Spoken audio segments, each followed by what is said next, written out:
Welcome to Do You Ever Wonder? The show that brings you answers to many of the questions that you may have, but with no one to ask. Do You Ever Wonder is hosted by Mike Haltman, CEO of Hallmark Abstract Service, who, like you, has always been deeply curious about a wide variety of topics. Each week, Mike will be speaking with guests who are leaders in their field and who have inspirational stories to tell. So now, sit back and enjoy the show. Hi, everyone. This is Mike Haltman, and this is Do You Ever Wonder? And today, our special guest is Brooke Cianfichi. Did I pronounce that right? Great job. Thank you. All right. I mean, I mispronounced your first name, but It's okay. I forgive you. okay.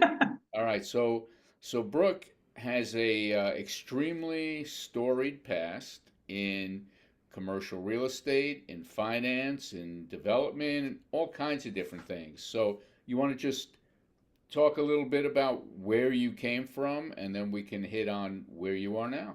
Sure. And thank you so much, Mike. And thank you, everyone who is following along. It is an honor to just chat about that, which I know, which is my own story, right? We know our own story so incredibly well. So I have always been fascinated by how you fit 10 lives into one life. That to me is living, right? Is not having a prescribed one path, right? It's really fun to live a life where you shove different pieces in. And I don't know, Mike, if I told you, I also do stand-up comedy. So that's another life. Yeah, that's another life that I have. I have a video of my daughter doing stand-up comedy that I'll send to you, and I'd love to see yours. Please Where do you perform? Gotham Comedy Club. Wow, that's Yeah. great. So I started, I like to tell the story this way. I started on the edge of the Niagara River, the daughter of a turkey farmer and a manufacturing manager. So I lived the Rust Belt life growing up, surrounded by manufacturing and farming. What state did you grow up in? New York. Oh, really? New York, yeah, I'm from Niagara Falls area originally. And so some folks will sometimes say, how did you end up in commercial real estate in New York City? How did that happen? And the reality is and this may or may not appeal to everyone who's listening, I have a lot of energy. I have pure Pippi Longstocking energy, which is I've never done this before, so it shouldn't be so hard. I have no idea how to do this. I'll figure it out. That's the energy.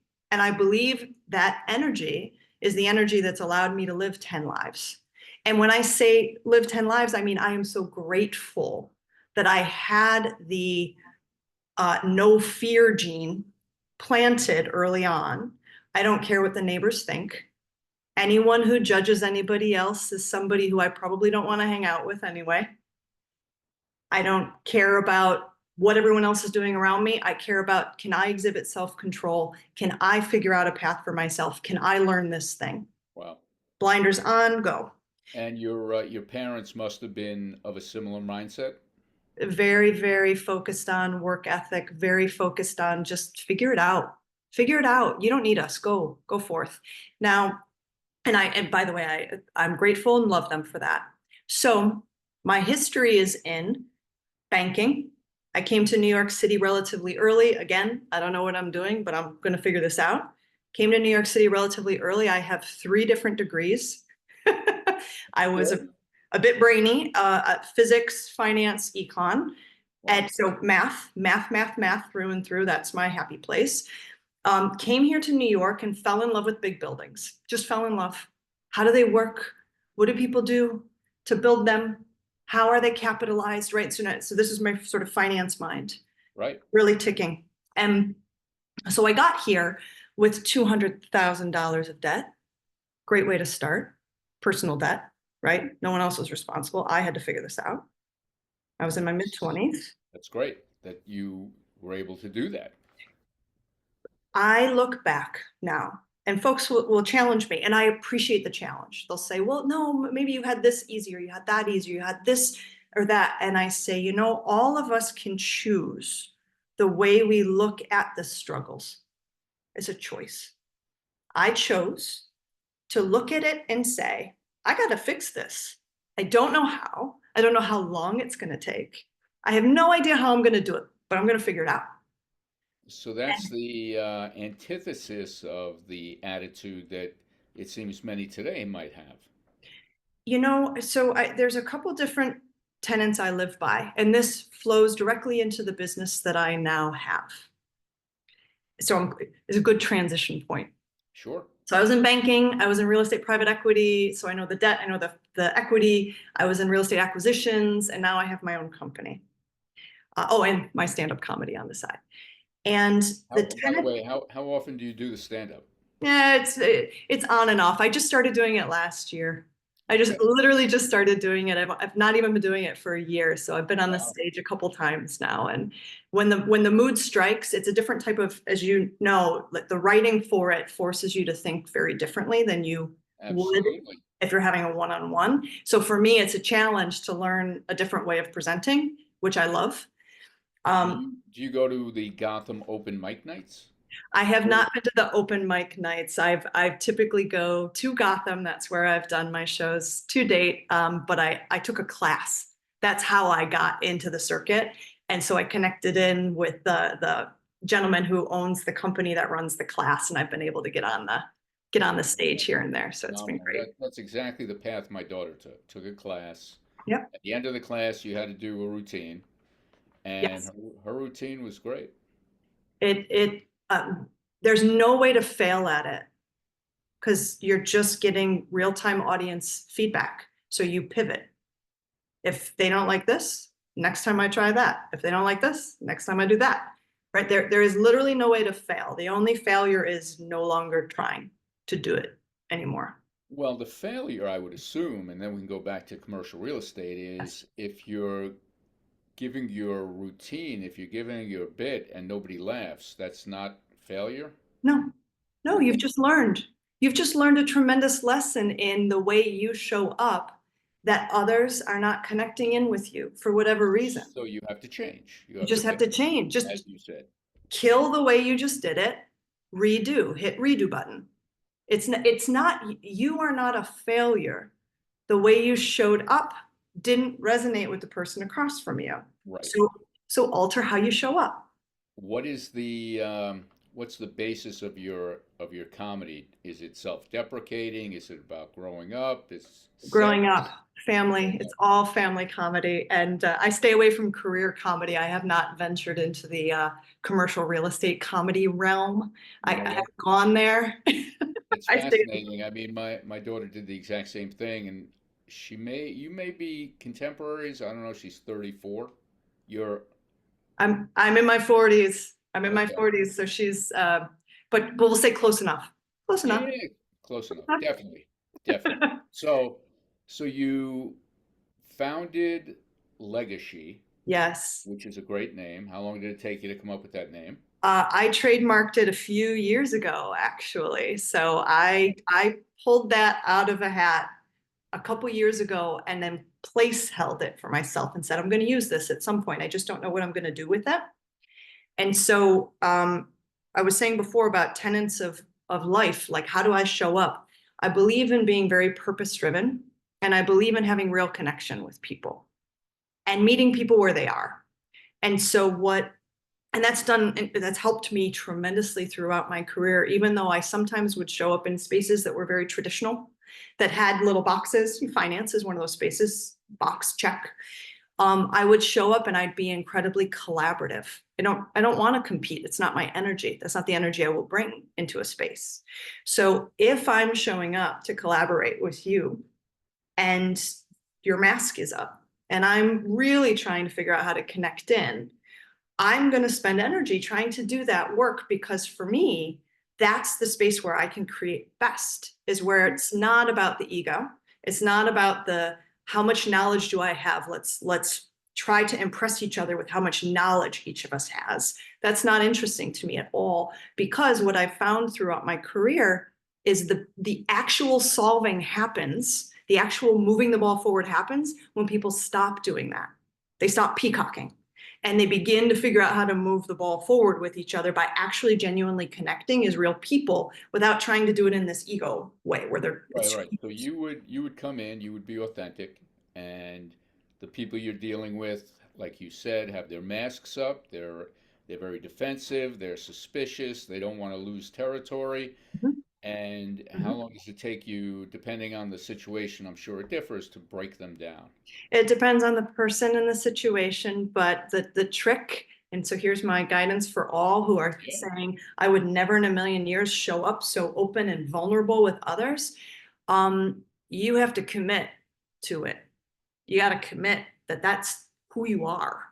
That's who I am. Right. So for some, they would get a read really quickly that the environments I purposefully create, my environment that I want around me in this room, and it's on me, not on you, it's on me. I'm going to do this myself. But the environment I want is an environment of warmth, of building, of collaboration, of understanding, of curiosity. When someone says something, I'm curious, I'm not angry, I'm very emotionally regulated. It doesn't kick me off. I'm not triggered by something that came out of your mouth. So I'm creating this bubble of warmth, and you're welcome to come into it if you want. If you ultimately opt to come in, and many people opt in, they opt in after a little while, they realize, no, this is real, that this is actually the human I'm dealing with. She's really open and warm and she really wants to move this ball forward. And then there are some who never come in. Mike, you can imagine there are plenty of people who are just suspicious. And Oh, I don't judge. I'm sorry that the world did that to you, New but York is a funny place. Everyone oh, seems to either have an agenda or believe that somebody else also has an agenda. can I tell you, Mike, the biggest fallacy that I've found in my life is that by showing up suspicious, you're going to get a better outcome. By That, showing up to defend your position and to be the bigger and more competitive person in the room that you're going to win, often leads to suboptimal outcomes. And I can point to all of the data around, for example, women fund managers or women advisors and how much women, I'm using myself as an example, this is the way I show up, how much we outperform when, really. when we're in an asset manager role and we're working across lots of people. Why? Why is that? It's not because I come with some like magic wand. It's because I come with an emotional regulation. I come with a mindset. I come with a way of working across the aisle that honors you, but also I'm not going to try to dagger you. I'm not going to try to attack you. Wow. We can get so much more done this way. We can get Oh, better outcomes this way. 100%. I think people are just, everyone's got their fiefdom, and everyone assumes that the way they will progress is to be the hero. Your position is that everyone can be a hero, and Yeah. everyone can solve an issue and come to and create something. When my competitors win, I am thrilled. It means at that moment, theirs was the right product. Wow, Good for them. Good, good, good. Tell me how you did it. that's great. I'm curious. No, tell me how you did that. You bested me. Congratulations, you bested me. Love you still. How'd you do it? So you think your position is an anomaly to typical, or you think more In, people go are ahead. like you than I would be aware of?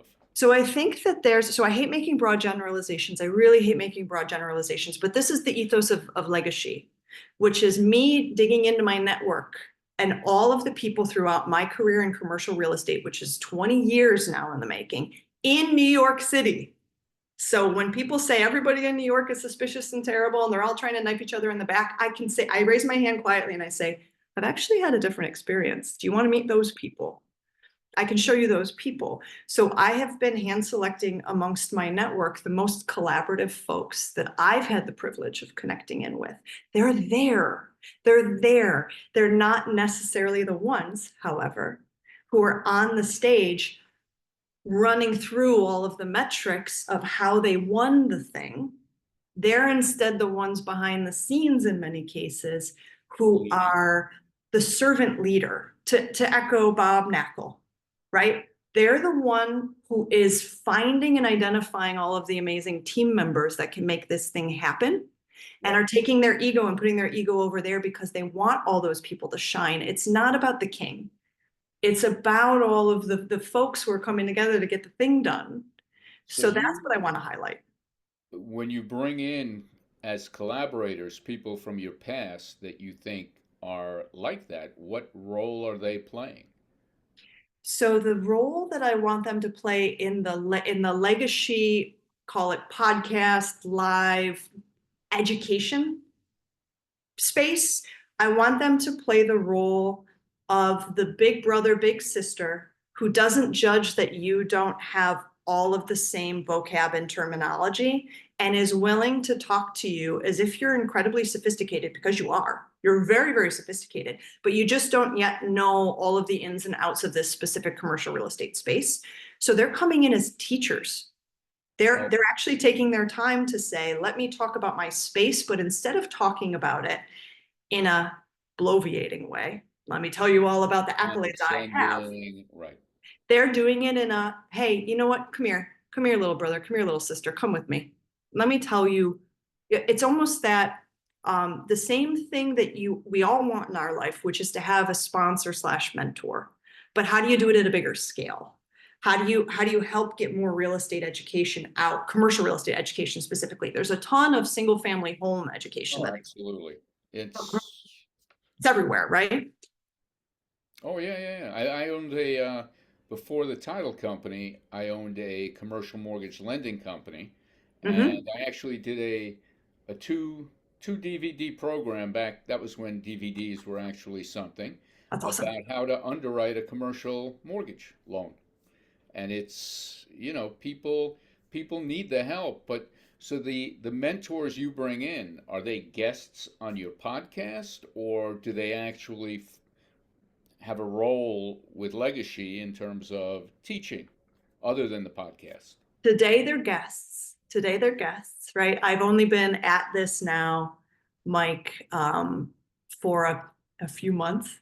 So Yeah, today yeah, we're no, I guests. know you. I think Yep. you have 6 episodes. Yes, yeah, and I'm very honest. As I said, I like having many lives, and I've pivoted a little bit to sort of figure out what's the right strategy. So this is me being vulnerable and open.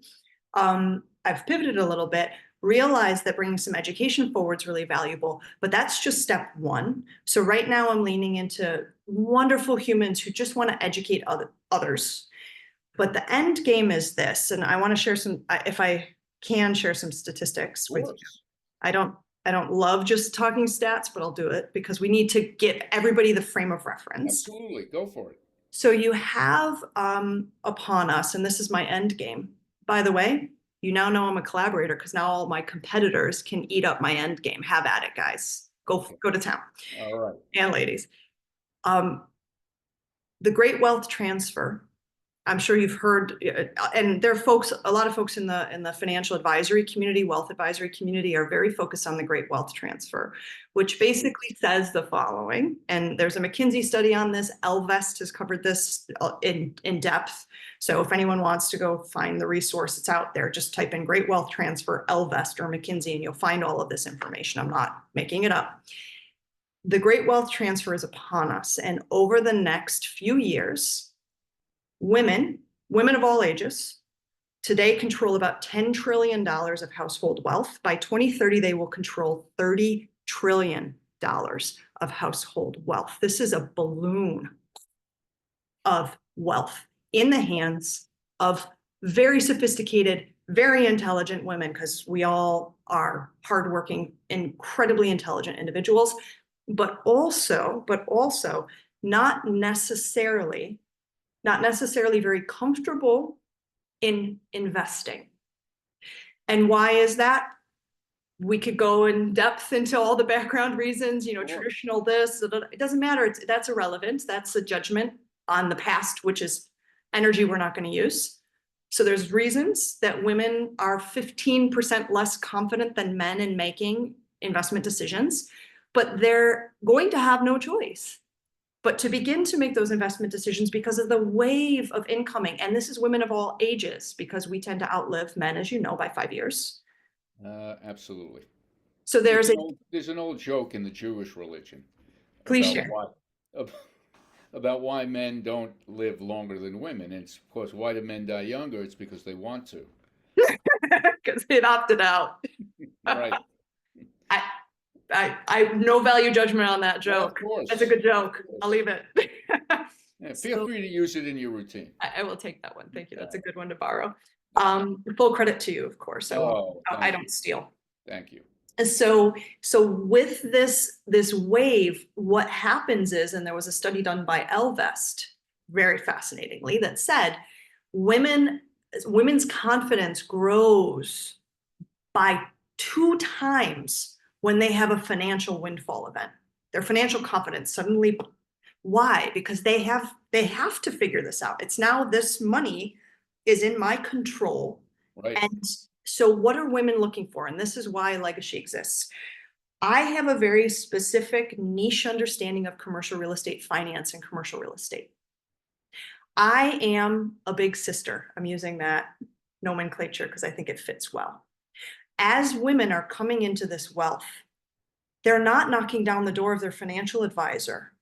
They're knocking on the door of somebody who looks like them, but just has maybe 20 more years experience in that space. And they're saying, can you talk to me in plain English about what I should do?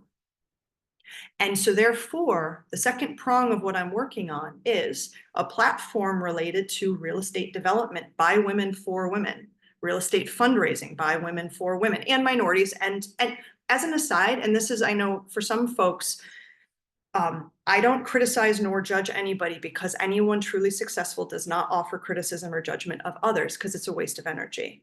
But some folks are going to look at what I've said and they may think to themselves, oh, she doesn't like men. She doesn't want to. No, I love men. I've worked around men my whole life. You guys are all fabulous. And if someone shows up in my space and says, I want to be an investor of yours, I'm not going to slam a door in anyone's face. You've missed the point of my ethos. My ethos is warmth and helping people. But I have lived the experience of being a woman in finance, real estate, physics, economics. There's a lot of sharks. I can tell you what needs there are. And so I am willing to put my own money where my mouth is, and I'm willing to jump back in to real estate development. I'm working on some things in that space, real estate fundraising, etc. So what I really want to do is provide an alternative to your traditional conversation around, hey, let's talk about IRR and returns and yield on cost and blah, blah, blah, blah. And you're speaking to someone who's just come into some wealth.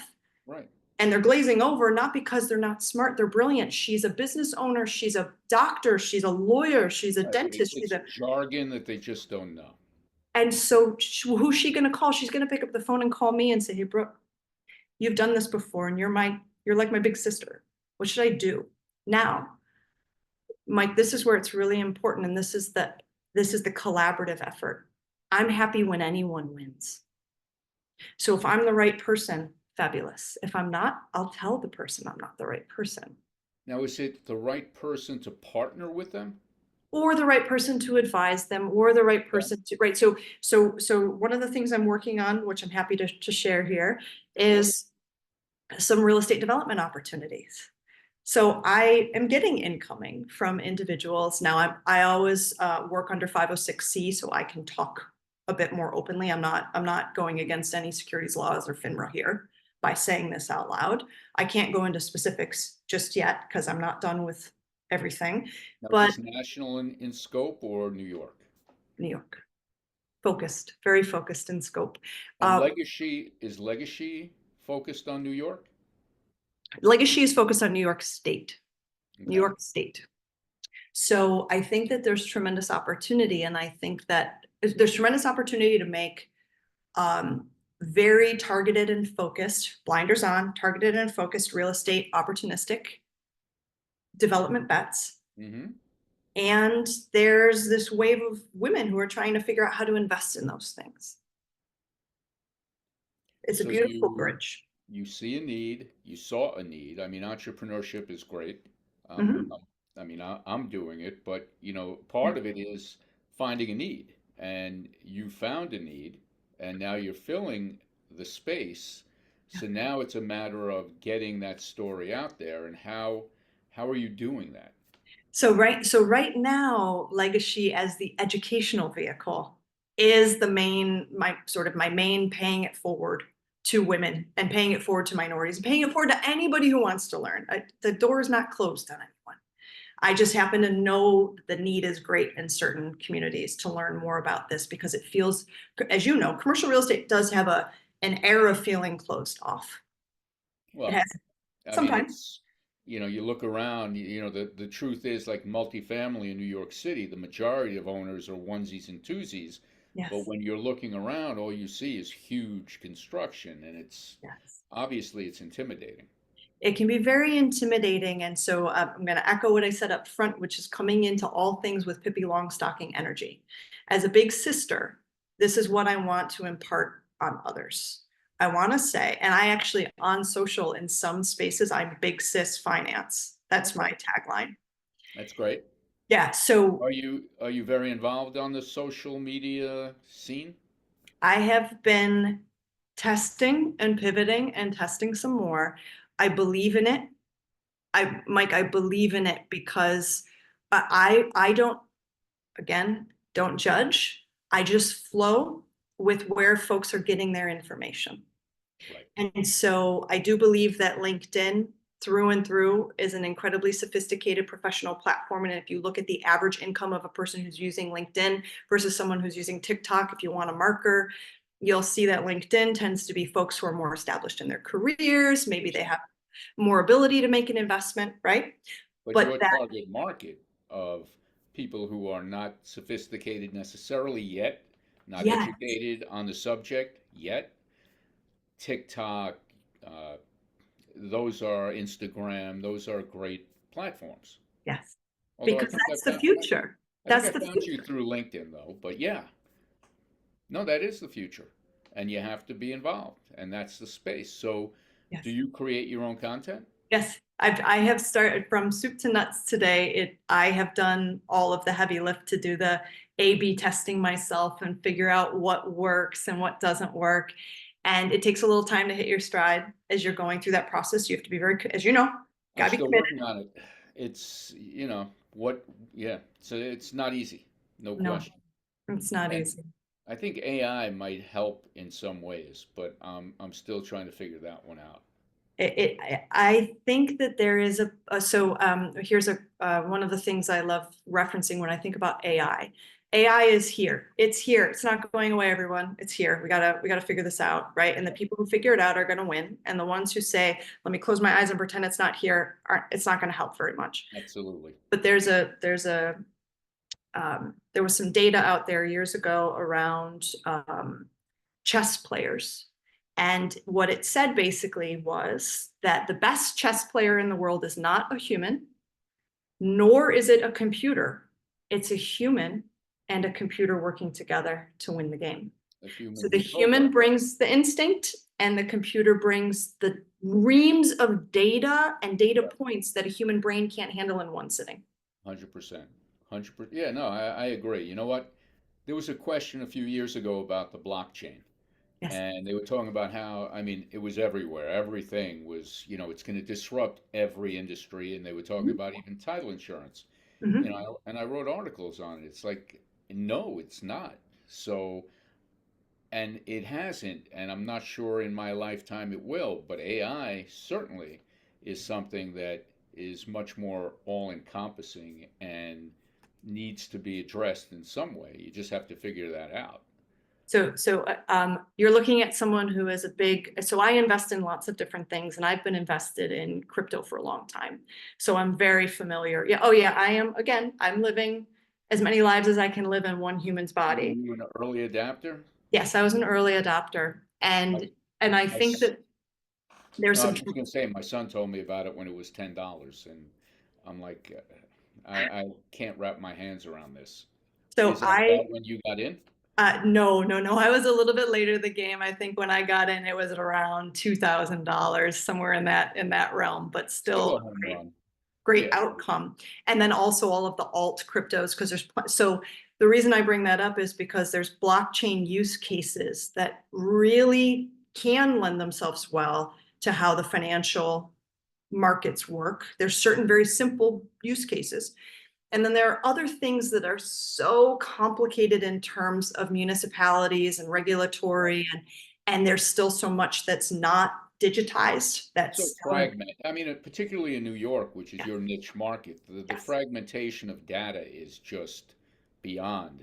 You know, yeah. Long Island, every town, yeah, it just doesn't make sense that towns who don't have money to digitize, that the blockchain is going to come to fruition anytime soon.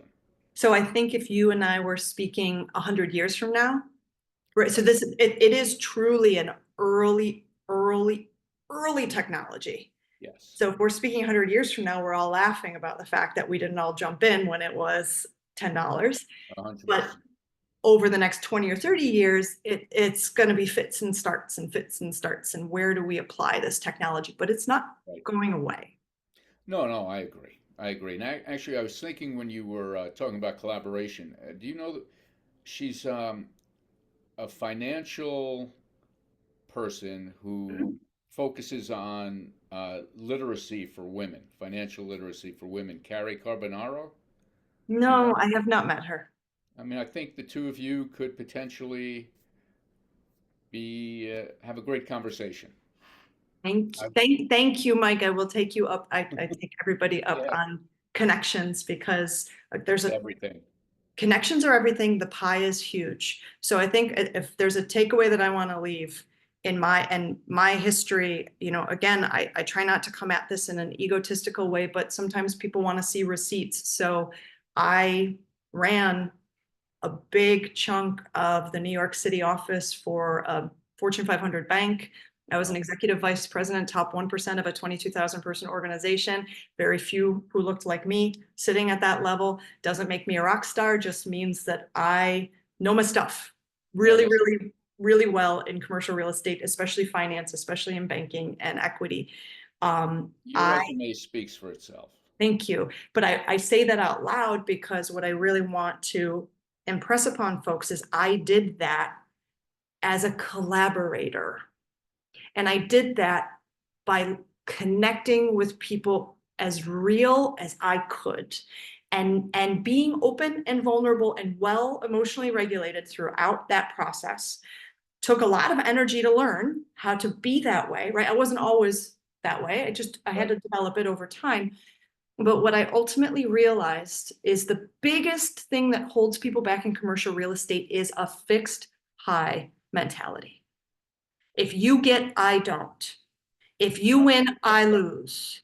You know That's who's so you mentioned Bob Knackel before. There's a guy who is probably the most successful investment sales guy in New York's in history, yes, and he's so giving of his time, giving of his knowledge, yes. and a collaborator, and that's just huge. And but other people not necessarily are like that. But Yeah, I might reach out in the future to speak in more detail about potentially collaborating because please do. I do a lot of networking. I do a lot of trying to connect people, and I think you do too. Yes, And I think that would be fantastic. please do. Please do. No, And absolutely. and And we continue to follow each other's journeys because life is long and adventurous, and we need to have lots of lives as we sort through. 100%. I know that LegaShe is going to be a success because, Thank as you. you said, there's an incredible need. Commercial real estate. I always talk about how two people can go to the same underwriter. One gets a yes, one gets a no, and why is that? Because they don't know the no doesn't know how to tell the story and doesn't understand. Yes. And you are a storyteller, so you understand the fact that you need to be good at that. And I think Totally. you're going to be terrific. I know I will look back and say I knew her when. But I would like, sometime in the next 6 months, a year, whatever, I'd love to have you back. Anytime you just tell me, All I right. am happy to I really am trying to help folks see in this space in particular, Yep. there are human beings who operate from a different lens and a different approach and who have tremendous success Yep. from mindset and from never ever looking, I don't look up and say, I don't like that person, I judge them over or down, because truly successful people, and I define success as three things: wealth, health, and relationship. Sleeping on a pile of money at the end of your life and having no health and no relationships is not success to me. 100%. Not even a little bit of success. So those three things, people who have those three things and are gunning for those three things do not have time to criticize or judge anyone above or below them. They don't have time. Well, I don't criticize, but one thing, I have three kids, and my middle child married someone who grew up a little bit sheltered. But what I do is I always take them to a soup kitchen because, I do look down, but I look down to say you should be grateful, and gratitude, I think, is missing in a lot of people. But you should be grateful for what you have, not be looking up to get more necessarily, but understand that there are people who are a lot worse off than you are. So Yes. so from that perspective, I do try and teach them to be grateful, but that's a whole nother episode. But Brooke, I thank you. I Thank will you. make that connection to Carrie Carbonaro. I think the two of you have similar mindsets, which is fantastic. I So appreciate you. Thank you. absolutely, and I hope to speak to you again soon. Absolutely. Take care, Mike. Thank you everyone for following along. All right, Brooke. Thank you for listening to Do You Ever Wonder? And we hope that you enjoyed the show. Next week, we will have another terrific guest telling their story. And if there are any specific topics you'd like to hear more about, please don't hesitate to let us know. Our curiosity, like yours, knows no bounds. Please subscribe and like and share this episode on your social media. See you next week.